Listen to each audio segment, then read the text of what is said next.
আরে সুন্দর মানুষের তো সবকিছুই সুন্দর লাগবে না? এই যে তুমি আমার বউ, তুমি তো সুন্দর।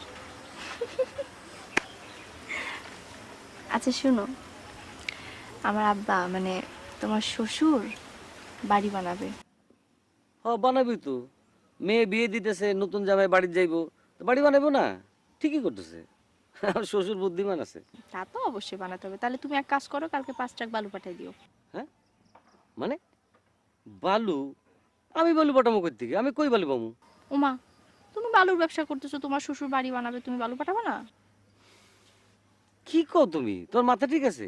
আমি বালুর ব্যবসা করতে যাবো কেন? ওমা, সারা এলাকায় মাইকিং হইতেছে বালু বীর জহির, বালু বীর জহির, ওর জন্য বললাম বালু ব্যবসা শুরু করছো নাকি। ওই একটা মূর্খ, ওই মূর্খের কথা শুনে তুমি নাচতেছো, তুমি এই কথা কইতেছো? আর ওই কিছু জানে, এই গ্রাম সম্পর্কে কিছু জানে, ওই আমাকে 14 গোষ্ঠী সম্পর্কে কিছু জানে। ওই আইসে গ্রামে নতুন, আমি খোঁজ দিছি তো। আবার নাকি গ্রাজুয়েট পাস করছে, থাকে জায়গির মাস্টার। বালুর ব্যবসা করলে কিন্তু ভালোই হতো। আমি মানুষকে বলতে পারতাম যে আমার জামাই কিছু একটা করে। কি কও? আমারে কাজ করতে হইব কেন? তুমি এটা কথা কইলা, কাজ করুম কেন? আমাকে 14 গোষ্ঠীর কেউ কাম করে নাকি? এই যে এটা কি, এটা দেখছো? এটা বোঝো এটা কি? 3 পুরুষ। হ্যাঁ, 3 পুরুষ পাঞ্জা লইরে আমরা চ্যাম্পিয়ন হয়ে থাকি। আমাকেও কাজ করলে তো ইজ্জত যাইবো। কি কও? আমার বাপ করে নাই, আমার দাদা করে নাই, আমি করি নাই। আরে তোমার পোলা যে হইব, তার পোলা যে হইব, তার পোলা তারও তো কাম করানো লাগবো না? বসে বসে খাইবো খালি। কি কও?